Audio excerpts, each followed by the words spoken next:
Gen 2 manual. It's quick, it's comfortable. The big news is we're going to address the shared ownership experience of this Gen 2 997. We're going to ask some questions. How has the car performed over the time we've had it? What's the shared ownership experience been like? Has it worked out overall? Would I recommend it? But most importantly, later on we'll discuss what's going to happen next.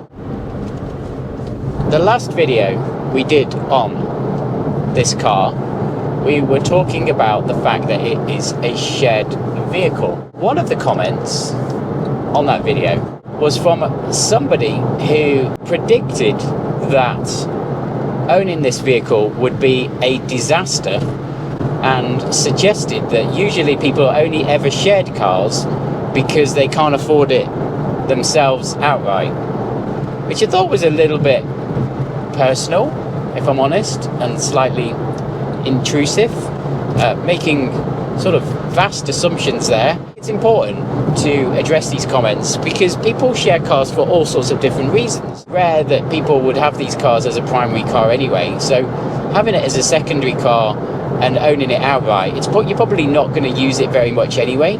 So there's a bit of sort of just common sense here. If you can be lucky enough to find someone that wants to share a car with you. We haven't fallen out over this car at all. In fact, I'd say it's worked really well, and I think I like driving different cars. You'll know that if you've seen the other videos on the channel. My sister, however, perhaps didn't have the confidence to go out and buy one because, let's face it, if you've only ever driven, like, I'll say just sort of normal day-to-day cars, putting your money into like a high-end German sports car is pretty intimidating, let's be honest. We knew that the first gen 997s were prone to bore score, still are. I'm on a lot of those groups, and those stories just don't ever go away, despite what people might tell you.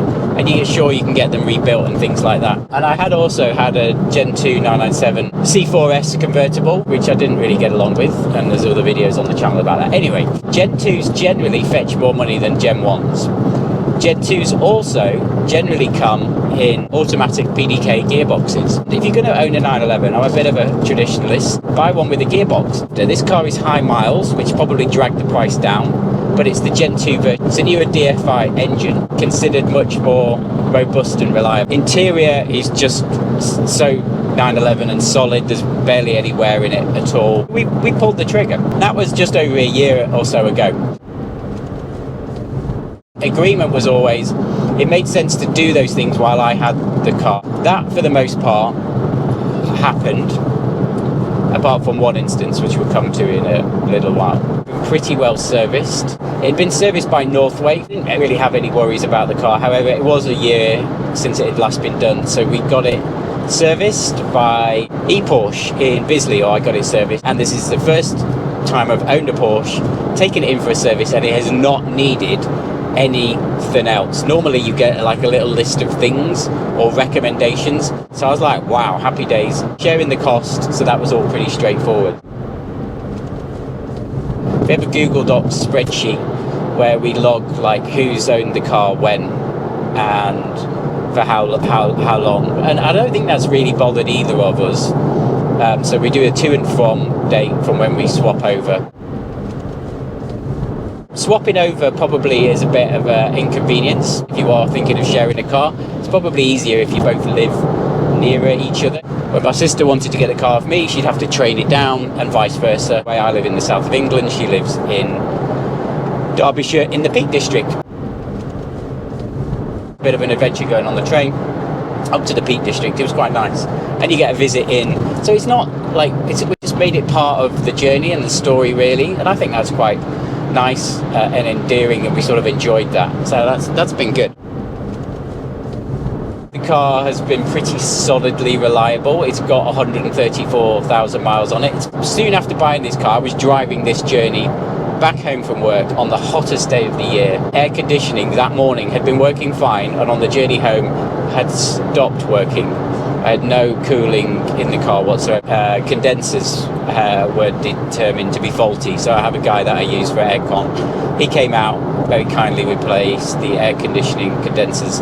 Ever since then, it's been fine. That's probably the only real, oh no, there's another one, repair that has been needed.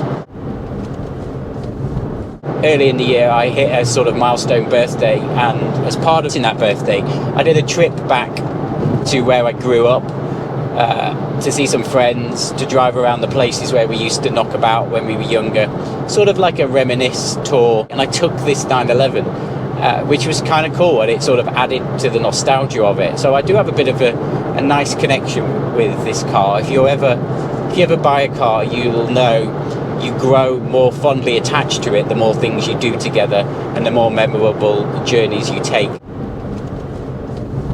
How's it been performing? It's been performing great.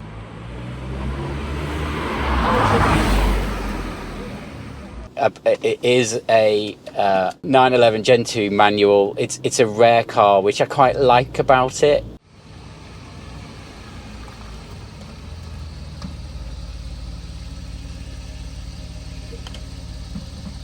You try and find one available for sale. They just don't come up very often. My hope is that as a result, these are always going to be in demand.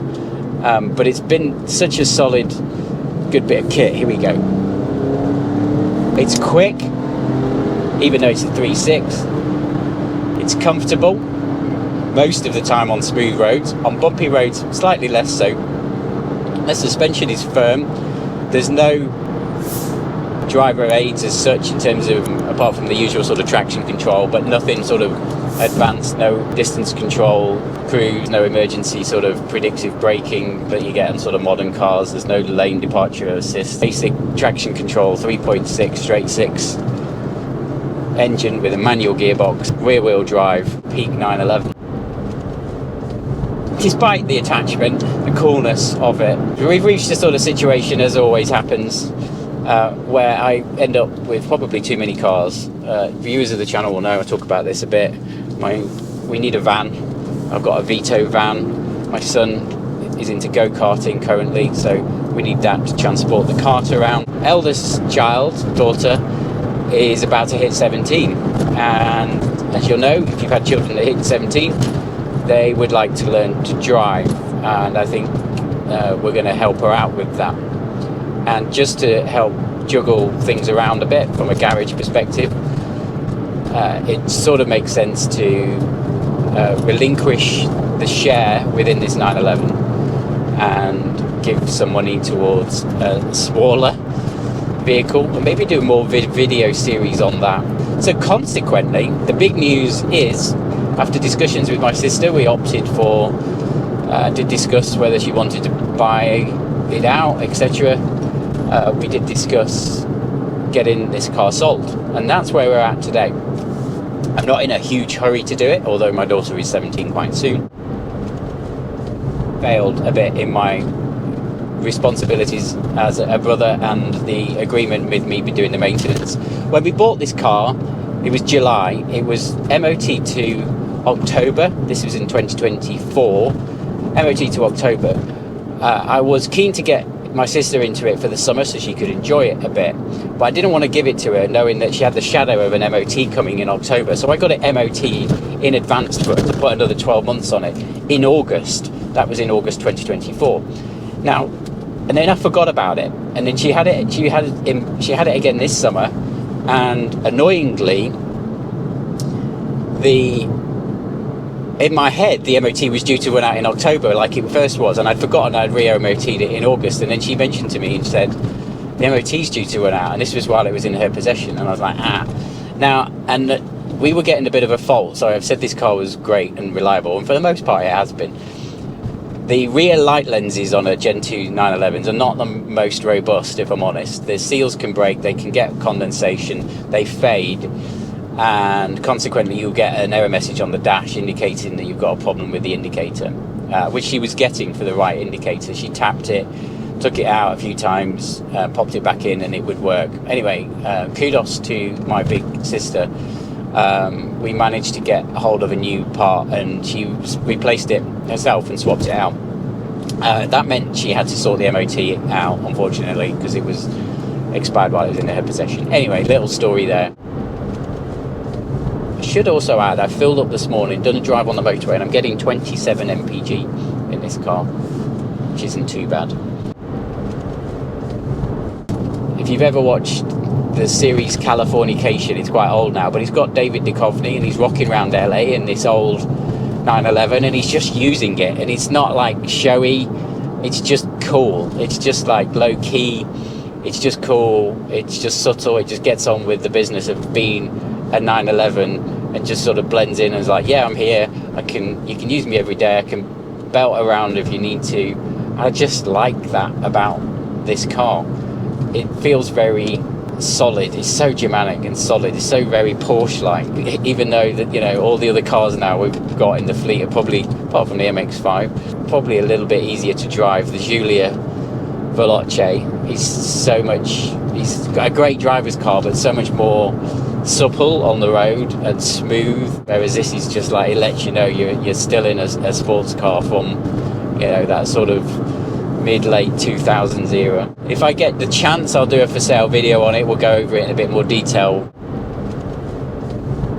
There we go. If you are considering sharing a car with somebody of a prestige make or model, yeah, I could recommend it. Get a spreadsheet going, get a verbal agreement going. Make sure you think about the amount of time each of you are going to have it, and make sure you agree about the shared costs, who's going to get it sorted out, who's going to sort maintenance out, or whose name is going to go on the V5, because they're the person that's going to get the tickets, and declaration of things like speed cameras and things like that. And again, it's just like common sense. You pretty much know who's driving the car and who's got ownership of it at different times. So if you can figure all that out, which is dead easy to do, then get into it and pay half the price.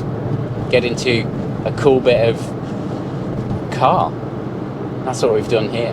Alright, thanks for watching this video. If you liked it, please give it a thumbs up. Don't forget, subscribe to the channel.